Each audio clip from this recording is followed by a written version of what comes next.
Tyron Smith is now a New York Jet. Will Mike Williams follow him? A lot to discuss, a lot to talk about on a Monday edition of Football with Faria. It's time for Football with Faria. You got to get the offense right, and you got to be able to be aggressive. They put up 14 against the secondary. That is driving me up a freaking wall right now.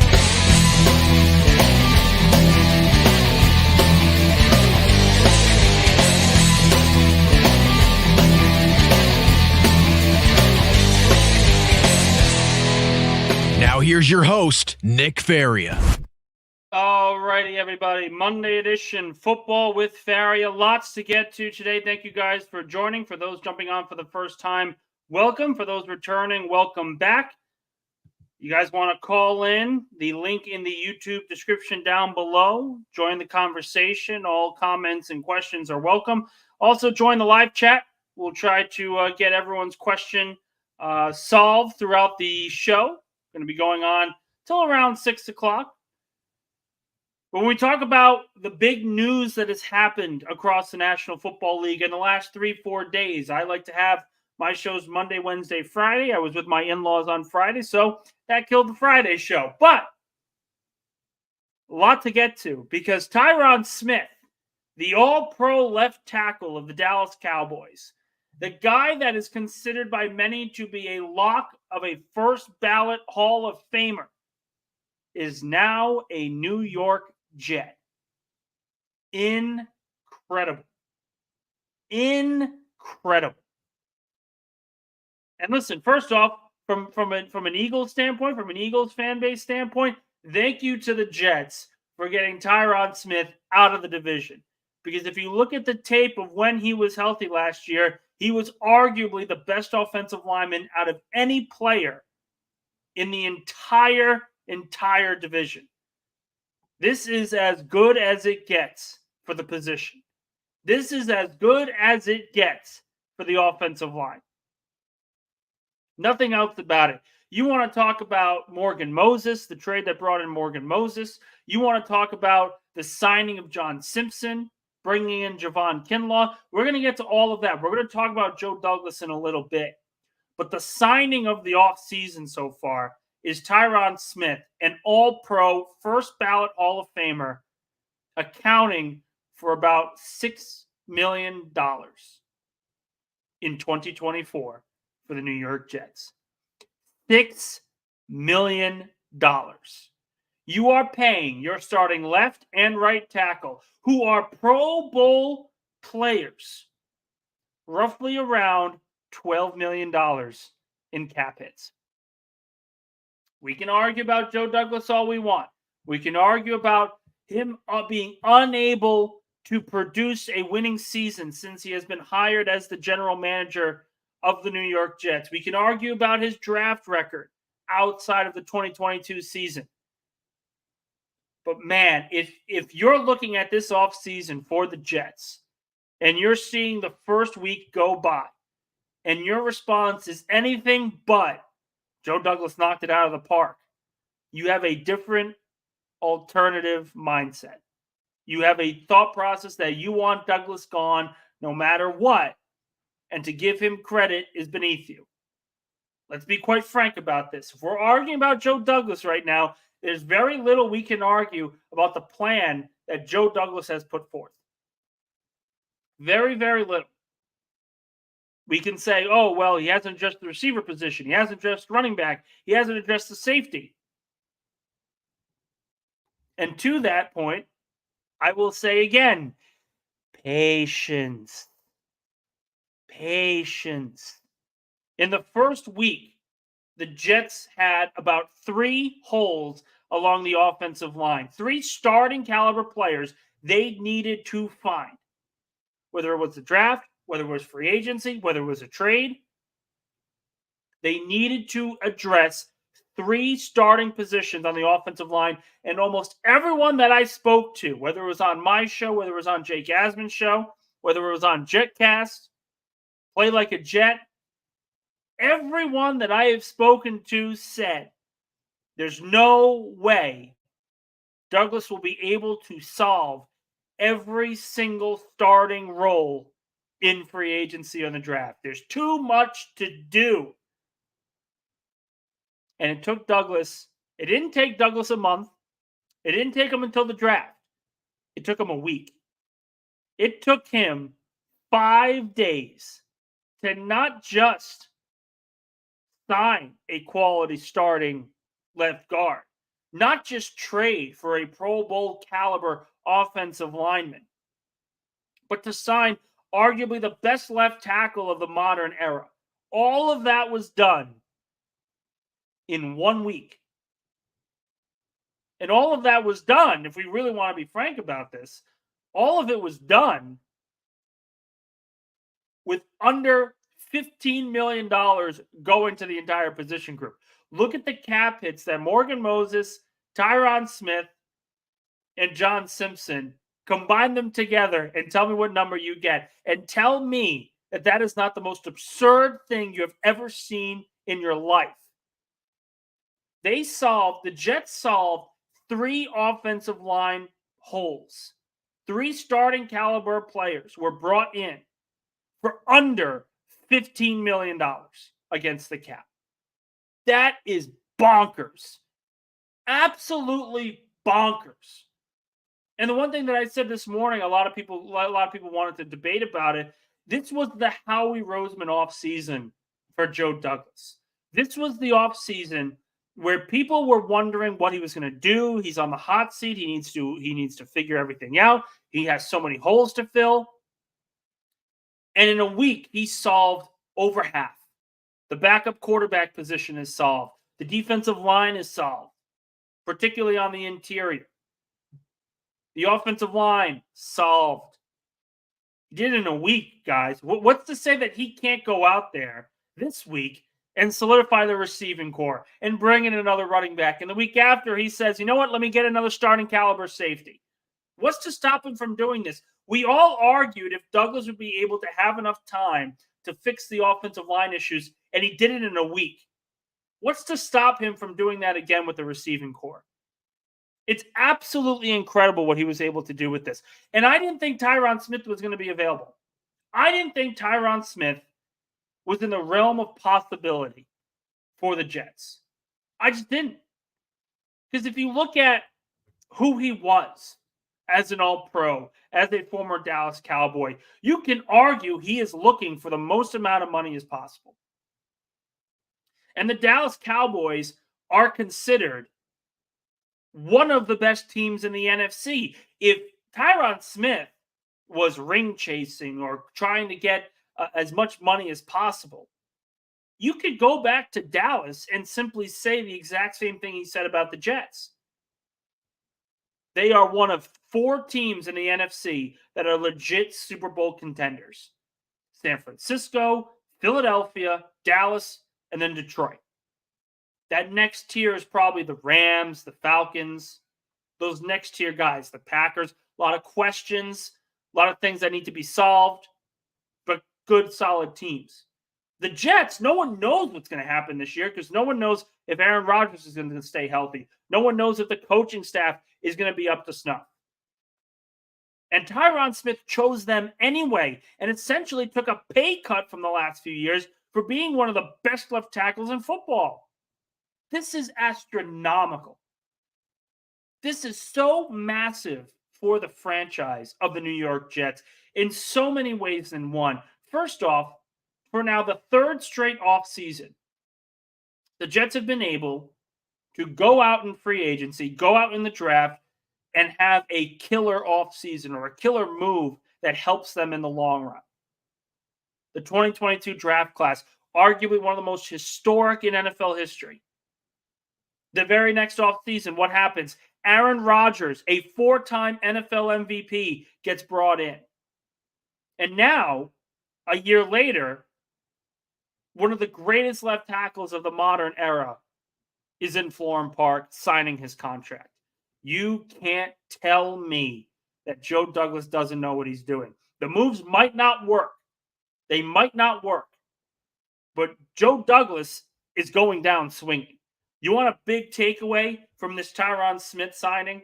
It's all about Douglas saying, I am going down as aggressive as I possibly can to not only help this team in the long run, but to help this team right now.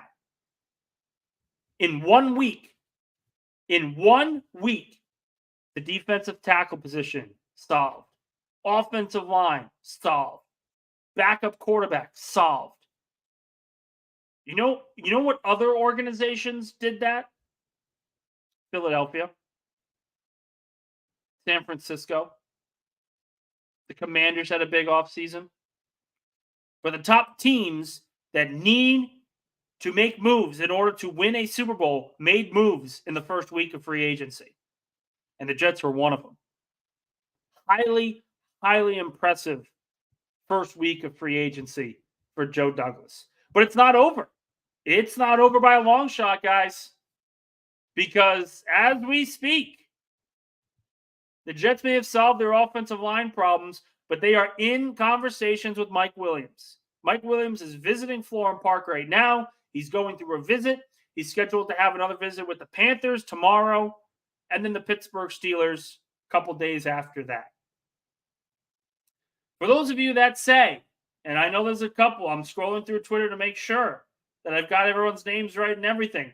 For those of you that say, oh, Mike Williams doesn't move the needle, he's a former 7th overall pick. He's had 2,000-yard season. He has injury concerns.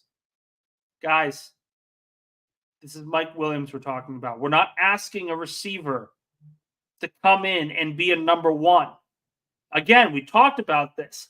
All the Jets need is a competent number 2 wide receiver. And Mike Williams, by every stretch of the imagination, is the quintessential number 2 wide receiver. By every metric, he is the perfect number 2 wide receiver. First off, he's not going to take targets away from Garrett Wilson. Garrett Wilson is still going to be a focal point of this offense. And you have a tight end in Tyler Conklin that can push the ball downfield, particularly over the middle of the field. But the one thing that Mike Williams brings that very few receivers in free agency, in the trade market, and in the draft, there's very few that have Williams' skill set. And that is the big body, big play wide receiver that can get behind the defense as fast as possible. Very few receivers have that balance of size, speed, and catching ability. You want to talk about receivers that fit Aaron Rodgers as a quarterback? Mike Williams is at the top of the list, guys. He absolutely is. And there's going to be some questions about the torn ACL. There's going to be some questions. And he may not be 100% at the start of the season. He may not be at 100%. From what I've heard, the best available time is probably around week 3. But this is a no-brainer move. This is a no-brainer. If the Jets go 1-1 to start the season and Mike Williams comes back, the team is infinitely better off than they were in previous years. Mike Williams, by stepping on the field with the Jets, if he were to sign, would be the best number 2 receiver the Jets have had in close to a decade. And it's not particularly close. He's got good hands. He's got good size. He's got good speed. Look at the receivers that Aaron Rodgers has succeeded with, guys. And tell me that Mike Williams can't be or has similarities to any of these guys. Big, tall, fast, can make a leaping catch if he needs to. This is a no-brainer visit and potentially a no-brainer move for me when it comes to the New York Jets. No-brainer. And quite frankly, if I'm Joe Douglas, if I'm trying to find the next move that helps my team go from division contender to championship contender, I don't let Mike Williams leave the building. I do everything in my power to give him the contract that he needs and wants. And the one thing that's interesting about Mike Williams, a lot of people will go out and say, well, there are other organizations that have more cap space in order to pay him.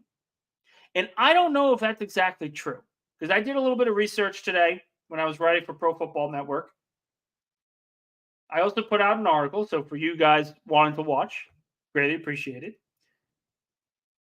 But I put out an article today looking at the different cap situations that the Steelers, the Panthers, the Jaguars, all these teams that need a wide receiver, that have those question marks. I looked at all of their cap rooms. And crazy enough as it is, the Jets actually have more space than almost every other team that is going to be in on Mike Williams. Could the Patriots come in with a mega offer? Absolutely. But as of right now, of the teams that he is visiting with, of the teams that are in need of a wide receiver, the Jets are right at the top of the list in terms of cap space. So I don't know if money is going to be the issue. I really don't. Because if Williams was about the money and he was focused on getting the best available deal, he would have done the first deal that was offered to him and try to beat Calvin Ridley. Try to get past it. Instead, he's still available and he's taking visits and he's going to take his sweet time, as should most free agents. Find the best spot for you. But if I'm the Jets and I'm Mike Williams, I look at the Jets and I say this. Okay. They have an all-pro caliber, Hall of Fame starting quarterback. That's a check plus. Do they have a great defense where the offense is not going to be pressured to putting up 40 points a game like they kind of were with the Chargers? Nope. Jets defense is elite. That's another check plus. How about the other receivers? Are there enough guys here to spread the wealth where I can be a focal point, but not the man? Of course, Garrett Wilson, Breece Hall, Tyler Conklin, another check plus. You can't say the same for a lot of these different teams. The only one that you could think is close to it are the Pittsburgh Steelers. Top defense, a quarterback that has historically been good. The offensive line is good. They don't have a lot of cap space, but there's still a lot of room for them to be able to develop. The Steelers are probably the second best option for Mike Williams right now. But then it comes down to this: Aaron Rodgers or Russell Wilson. Aaron Rodgers and his offense, or Russell Wilson and an offense that is going to be predicated on running the football. If I'm Mike Williams, the situation is very, very clear. If the Jets give me an offer close to what I'm looking for, I take it. I take it and I don't look back. Because they're the best available spot. You get to play with Aaron Rodgers. You can win a Super Bowl ring with Aaron Rodgers. You're in a division where the Bills are significantly less now than they were before. The Dolphins have taken massive hits on defense. We don't know what the Patriots are going to be. The division is there for the taking in the AFC East. You can't say that with the Steelers. Even with Russell Wilson at quarterback, you can make an argument that he's the third or worst quarterback in that division. Not saying he is, but you can make the argument that he is the worst quarterback of the four starters in his own division. You can't say that about Aaron Rodgers. Even after the torn Achilles. Even after all the concerns and off-field questions. So while I sit here and say the Jets are his best option to win, the only thing that matters is the Jets make sure they give an offer that is both fair to the organization and their future and fair to Mike Williams. You can't let him leave the building if that's the case. And if he does, and I'll say this, because I know a lot of people will take this as a drastic failure if he leaves. If he leaves the building to go do his visits with Carolina and the Steelers, then you have Tyler Boyd on speed dial, ready to go in case he doesn't go to New York. You make sure you have a backup plan. And the backup plan could be the 10th overall pick. That could be the solution. But if I'm looking at a veteran to pair with my Hall of Fame quarterback, Mike Williams is the guy. He's 100% the guy. It's the perfect fit for what the Jets offense wants to do. And it's not even close. It really isn't. We'll get to some of your questions here. If you guys want to call in, click the link in the YouTube description down below. Also have the link in the comment section here. So let's get to answering some of the questions. First off, from Vinny, more of a comment. Rumor is Mike Williams is signing today. If he doesn't, it's because of the medical. I haven't heard anything in terms of Williams is expected to sign today. Again, like I've talked about recently, it's not so much that the Jets can't let him leave. It's more just giving him the offer that he feels is going to be best for himself, his family, and the organization. I don't know if the medicals are going to be a detriment to the Jets solely because they're not going to demand that he play week 1. And I think it'd be stupid for any team to do that. You've got Garrett Wilson, you've got Aaron Rodgers, you've got plenty of offensive weapons to survive 2 weeks. You don't have enough for a full season, but you have enough to survive for 2 weeks and make sure that Williams is 100% and let him acclimate himself more to the turf at MetLife, to a new home in New York. All of that's going to be on the table. Question here from John Gunning. Honestly, I think they finally fixed the O-line. Let's hope. My question's at safety. They have Tony Adams and Clark. Will they re-sign Davis or get one via free agency? This is a good question about Ashton Davis. From what I have heard about the Ashton Davis negotiations is that Davis wants to start. And that's why there are some that believe he's going to be leaving the Jets no matter what. He wants an opportunity to play every single down in every single game, and he rightfully deserves that opportunity. Let's be quite frank. He had a great season last year in the limited time that he was given. The limited time that he was given, he was a great player. But, and again, the big but, there are other safeties here that can help out the organization in the long run. And the one name that I keep turning to is Quandre Diggs. Quandre Diggs is one of the safeties that was cut by the Seattle Seahawks. The other one is the laughing stock of New York, if you will. But Quandre Diggs is a heck of a player. And the only reason to me why he was cut is because it was more of a salary cap issue than anything else. He's a very, very good starting safety that can allow Tony Adams to be the third man and put less pressure on Chuck Clark to start the season. Because we talk about people coming back from injuries, Mike Williams, Aaron Rodgers, but Clark is one of those people too. He should be 100% ready to go for training camp, but we don't know how the ACL is going to hold for a safety, particularly in the modern era. So I think they will be addressing safety. It's just a matter of who. I don't know if Davis is going to be the player. If we go through a couple of weeks and Ashton Davis still is not signed, I think there's a very good chance that the Jets bring him back. I think there's a very good chance they bring him back. But again, that comes down to value. It comes down to contracts. All comes back to the conversations at hand.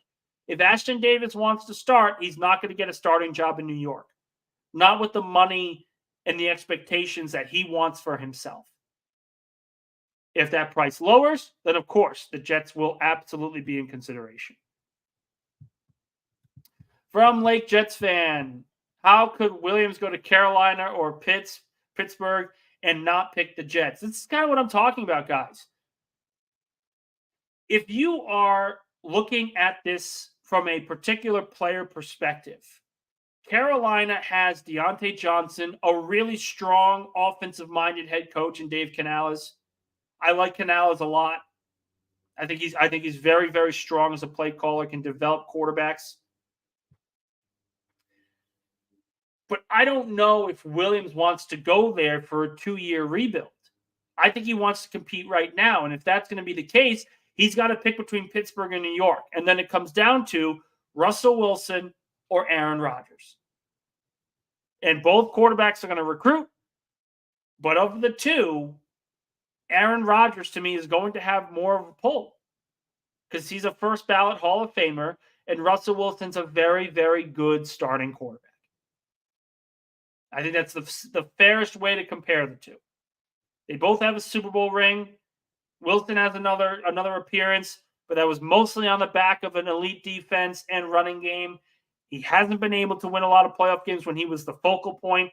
Rodgers has always been the focal point, has won a Super Bowl, won Super Bowl MVP. To me, if it's between Pittsburgh and the Jets, if I'm a player, I'm taking the Jets and I'm a receiver. It's just, there's nothing else to it.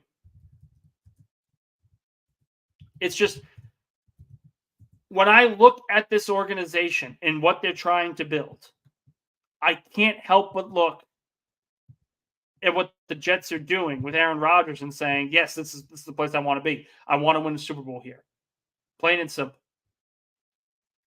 Question here from Mindy. Nick, your suggestions on a solid number 2 running back to back up Brees.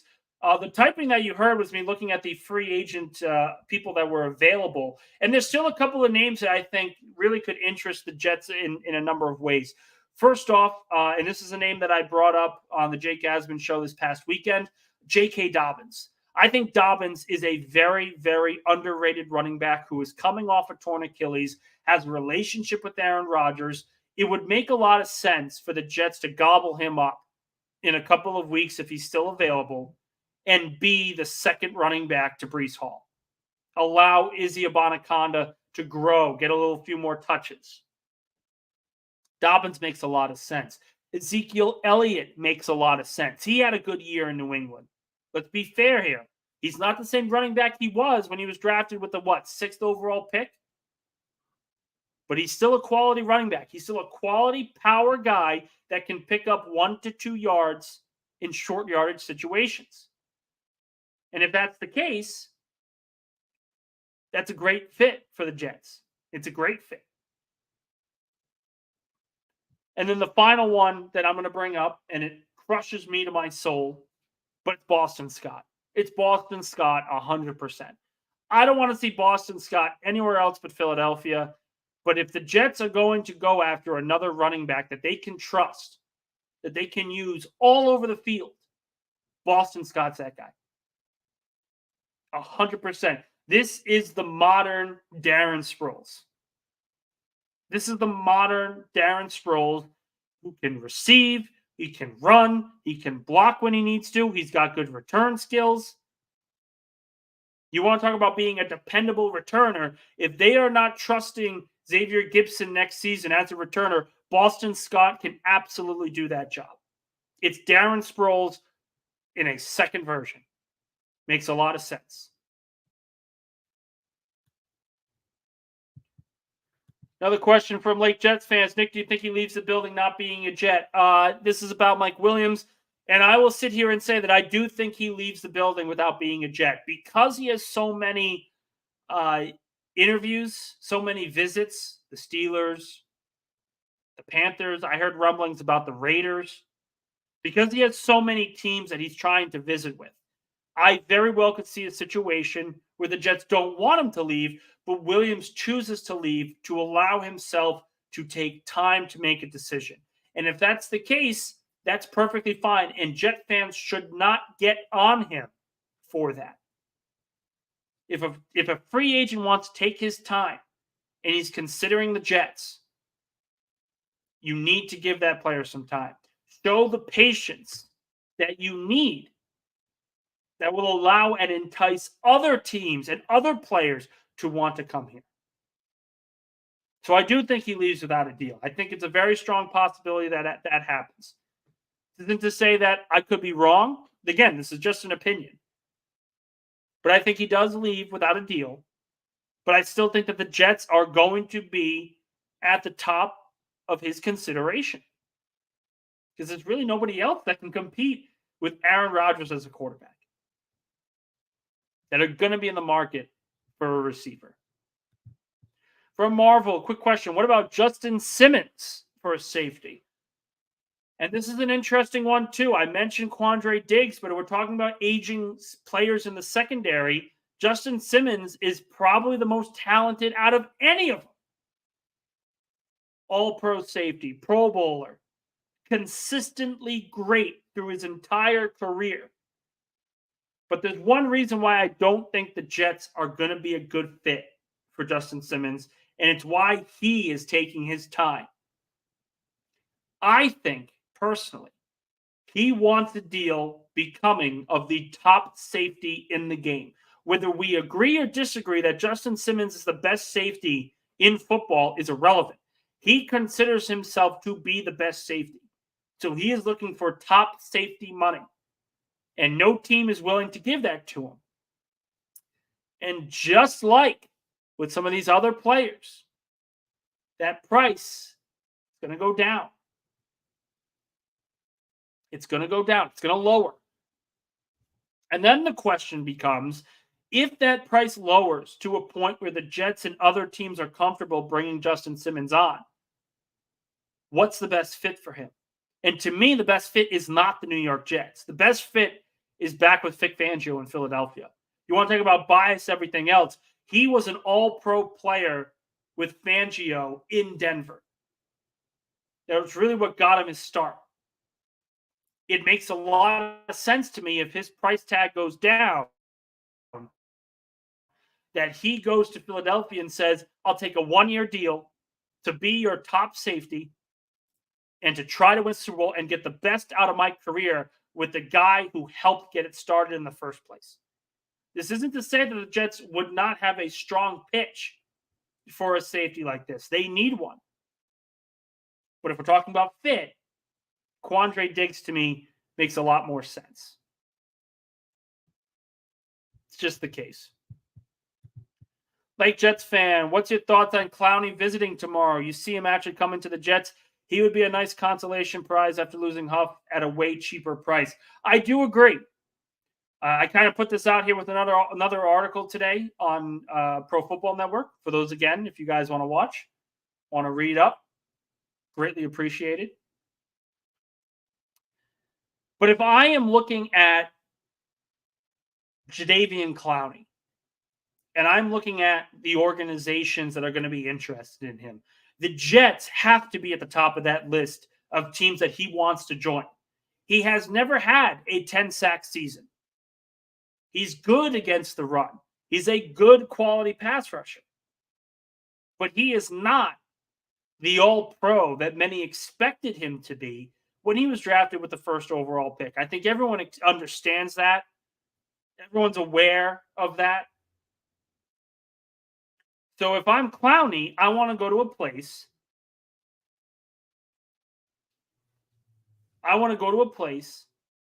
That can get the most out of my talent. He's over 30 years old now. He's entering his 11th season in the National Football League. And if I'm Clowney, I want to go to a place that can get the most out of me in a percentage of snaps. The Baltimore Ravens make a lot of sense for a return, and the Jets make a lot of sense. Because the Jets can go to him and say, we don't need you to be a dominant 3-down edge rusher. We need you to get 5 pressures a game. 3 to 5 pressures a game. You get a sack here. You get a sack there. Teach Will McDonald. Teach Jermaine Johnson. That is why you would bring in Jadeveon Clowney over everything else. His leadership in Baltimore, from everyone that I've spoken to, was off the charts. And again, people were angry that the Jets let Bryce Huff walk for nothing. But if you were to replace Huff with a cheaper Clowney, think about it. Bryce Huff got $17 million on the open market with Philadelphia. Got $17 million.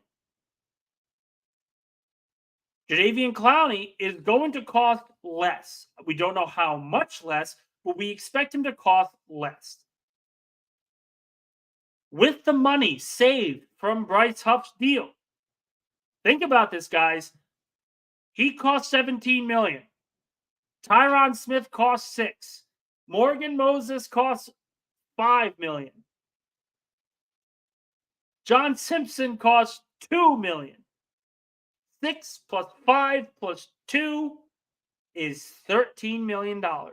The money saved from giving Bryce Huff the contract has helped the Jets fix their offensive line in a single week. A single week. And again, it sucks losing a homegrown player. It absolutely does. No one is arguing against it.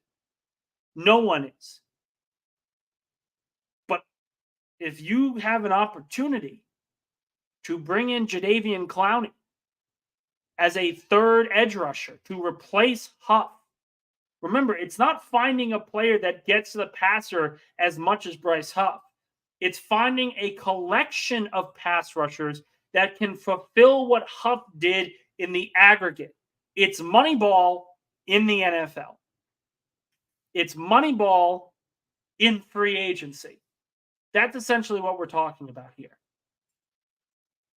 And if I look at from what the Jets are doing, what their plan is for the organization in the long run, every single day this was a smart decision. You don't give $17 million to the defensive end when you already have 2 first-round picks on the roster.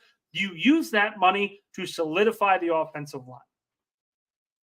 And it may not work. It may blow up in their face. But this is a plan. People were talking about, what's Joe Douglas's plan? What's his plan at receiver? There's no plan on offensive line.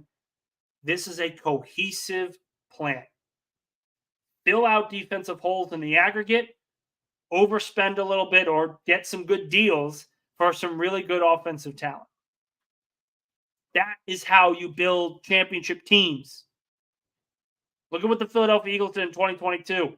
The big free agent signing was Hassan Reddick. 3 years, $51 million. Everyone else that was brought in, 1-year deal. Zach Pascal, 1-year deal. Those guys that were going to hit free agency, but you push it off to get everyone in.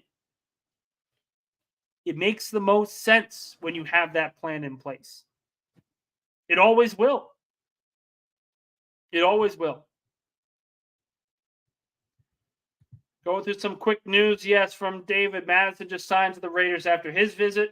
Alexander Madison is now a Raider. Making sure I don't miss anything either. And again, we have about 800 people on this stream. Again, thank you guys so much for joining. For those of you guys jumping on for the first time, again, appreciate it so much. You guys want to call in, the link is in the chat and in the description down below on YouTube. Again, all are welcome to have a conversation about football. But as we turn to the calendar month of March and towards the end of March, the Jets are in a position they have rarely been in quite some time. And that is, who the heck are they going to draft? What's the plan now in the draft? You want to talk about their plan at receiver, running back, safety, all that's well and good. But by signing Tyron Smith to a 1-year, $6 million deal, what are you going to do? Again, Tyron Smith is going to have a cap hit of $6 million. That is absurd to me. I still can't get it out of my head. $6 million for one of the best left tackles in all of football. Absurd price. Absurd. Got a call in here from Johnny. Oh, no, he's just disconnected. Is he back? No, we got a new one from Frank. Let's talk to Frank a little bit. Frank, how's everything going? Hey, Nick, how's it going? Good, good. What you got for me today? I was just wondering, as far as the draft goes, do you see any other teams maybe jumping up in the first round, like ahead of the Jets to take a quarterback? I'm asking because I'm hoping one of the receivers drop to us, maybe like Roma Dunes, but I don't see that happening unless someone trades in there and then he falls. Because otherwise, I think the Giants and Chargers will end up taking wide receivers. Yeah, Frank, thanks for the call. Appreciate it. And it's a great question. The one thing that I will say in regards to a question like that is you kind of got to go back to the draft board. Picks 1 through 3 we know are going to be quarterbacks. Caleb Williams, Drake May, Jaden Daniels, in whatever order it is. We think that the Cardinals are taking Marvin Harrison at 4. That's a pretty safe expectation. And then at 5, you have the Chargers, who could go offensive lineman, who could go receiver, who could go Brock Bowers. They could also trade back. And I think if we're looking at the way things are going right now, the Chargers are probably going to trade out with Minnesota at 5 to take J.J. McCarthy, or to at least get the best of the 4. And if that's the case, Malik Neighbors will fall to the Giants at 6. Joe Walt is probably the pick with the Titans at 7. And then you have the Falcons, Bears, and Jets in order to get with Odunze. Most likely, if I'm a betting man, the Falcons are going defense. The Falcons need pass rushers. The kid from Alabama, I think, is the number 1 guy that they're going to look at. And then the question comes down to the Bears. What do the Bears do? That's a situation where I see them taking Odunze, even with Keenan Allen on the roster. I think they could still take him. Because you would have 3 guys that you can trust with a young Caleb Williams. That's a really good offense. That's a scary offense. But then you're in a situation with the Jets where you can take Olu Fashanu, the future left tackle of your franchise, or you trade back, accumulate a second-round pick, still take a really good project of an offensive lineman, and then get a second-rounder in the deepest draft class I have ever seen in my entire life. There's a lot of different options that the Jets can go. A lot of different options. They could absolutely, listen, they could trade up for Odunze. Not saying it's going to happen, but if Odunze falls to 9, they could trade up with the Bears and say, we want him. Give us. They could absolutely do that. But I think it's more likely that they trade down. I think it's more likely that they want as many bites of this apple of a draft class as anything else. Got a call in from Johnny. Johnny, how's everything going, man? Oh, man, loving freaking JD, this mad scientist of a GM that we have. That dude, God, man, he's done so much better than what people are giving him any kind of credit for. And you've been saying it from day one that preaching patience is what every Jet fan needs to have and all that. And he's a good GM because you're right. If he was to have been let go, he would have had a job literally within about an hour of being let go, right? Yeah. So I think this kind of tells it. I think this kind of shows it. Getting Tyron Smith for $6 million of a cap hit kind of shows he knows what he's doing. So with that being said, right, first and foremost, JD just put us in such a amazing position that nobody knows. I feel like now the Jets are kind of that dark horse in there because they don't know which way we could go. Yeah. Can we go up? Because that's been JD's thing from the past, right? He'd rather move up than move back. Or is he going to go move back? I feel like the trade scenario would be with Jacksonville at 17. We could pick up their second, which I think is like 41 or 42, and we could still get a really big player there at that position. But the Fatanu guy, however you pronounce it, but I think he's absolutely perfect. He's exactly because he could play both positions, the tackle and the guard position, to where if something was to happen within our Tyron Smith or Morgan Moses, we will be okay. Still believe that we should get more offensive linemen, pick up a Donovan Smith to where it'll be cheap, but he's been durable. In case of a pinch, you could put him in there.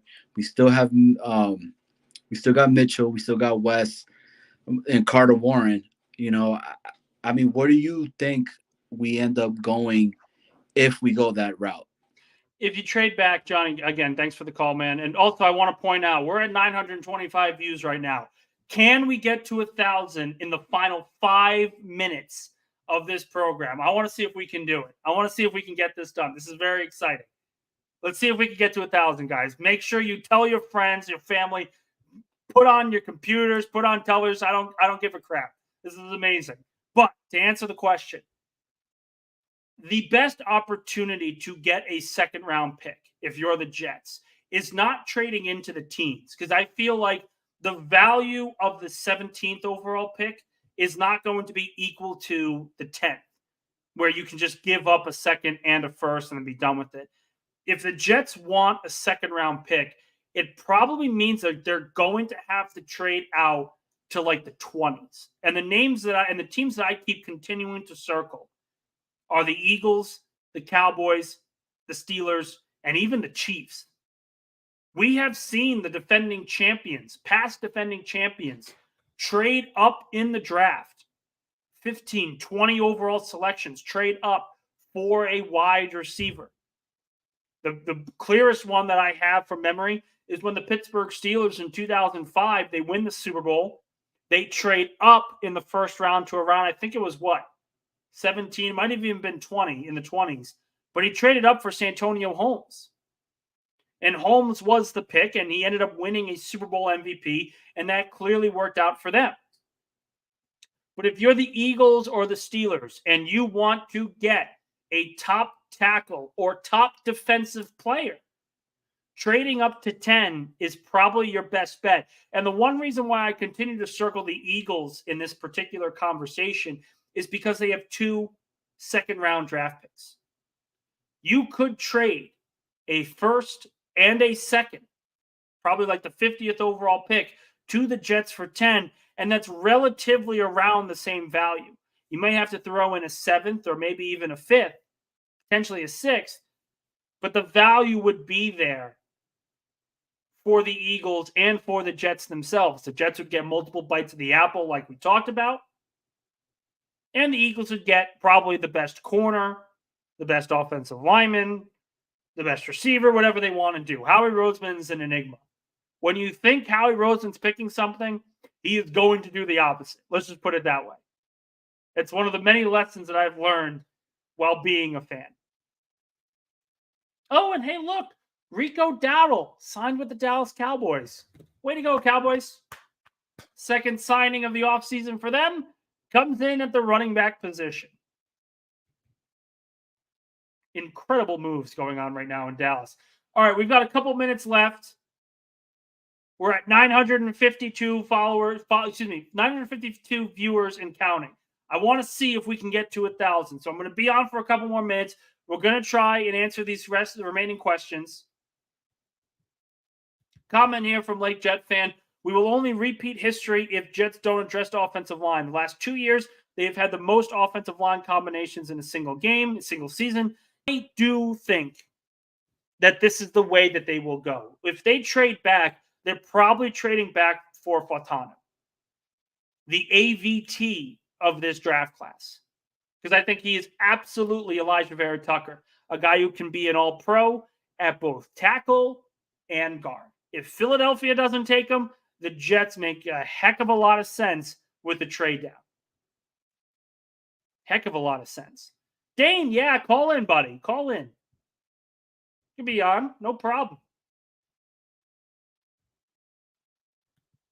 From Big Frank, already mentioned this with Johnny, but how far back would we have to trade to recoup a second rounder? I still think it's going to be in the 20s. I don't know if the value of the 17th overall pick, as Johnny mentioned, I don't think the value is going to be there to recoup a second round pick. That's probably another third, which is why I keep saying you got to get to the 20s.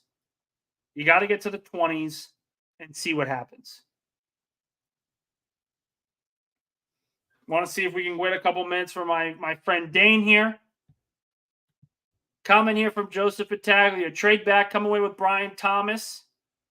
in the first round and Amarius Mims in the second. Well, first off, I don't know if Amarius Mims is going to be available in the mid to late second round. I don't know if that's going to be the case. So that's going to be something that's going to have to be dissected.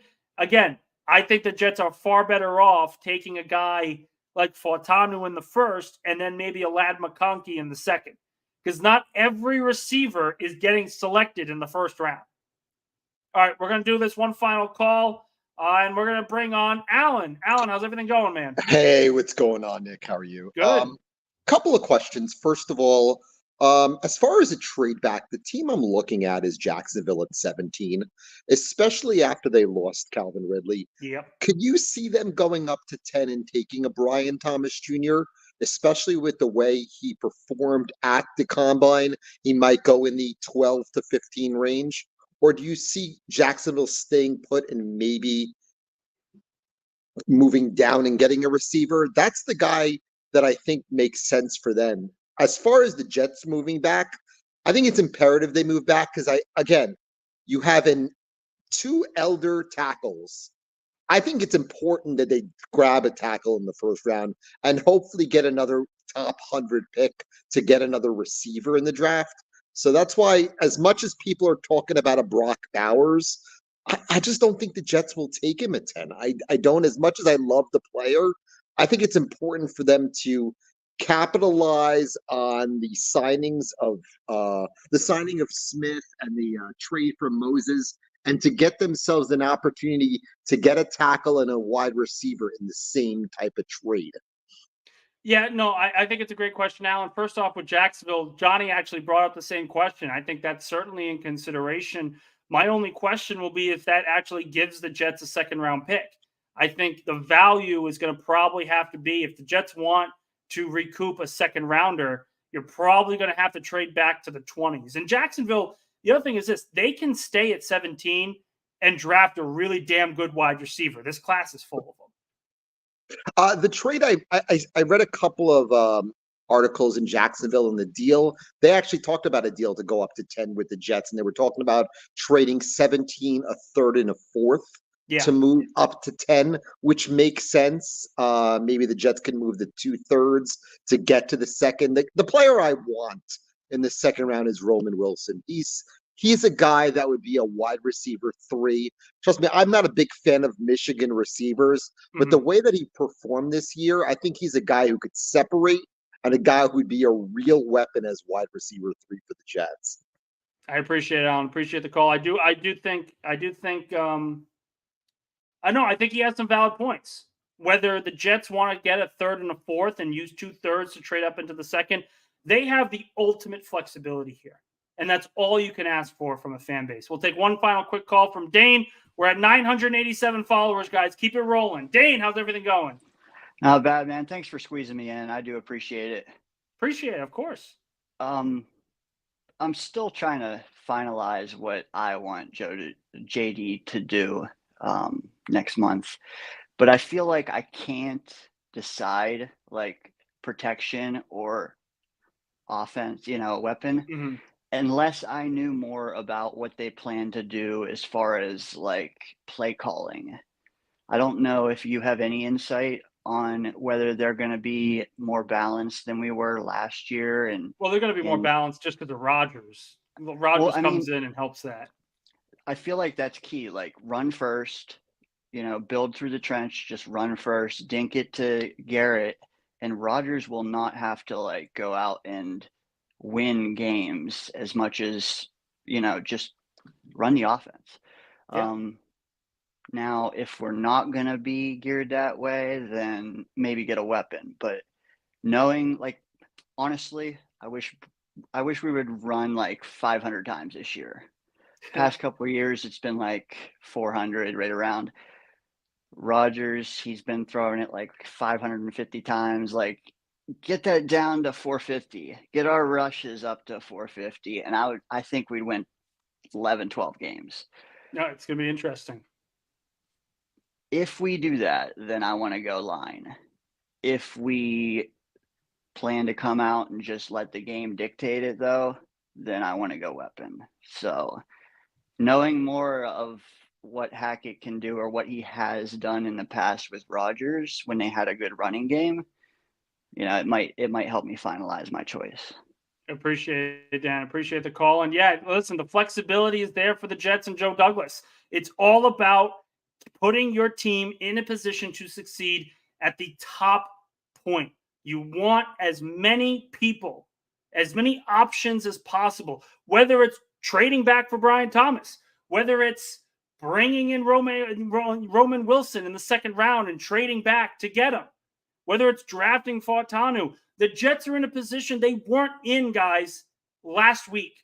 We were talking at the beginning of free agency that Joe Douglas was sitting on his hands and knees just waiting for things to happen. He was twiddling his thumbs, and people were so frustrated.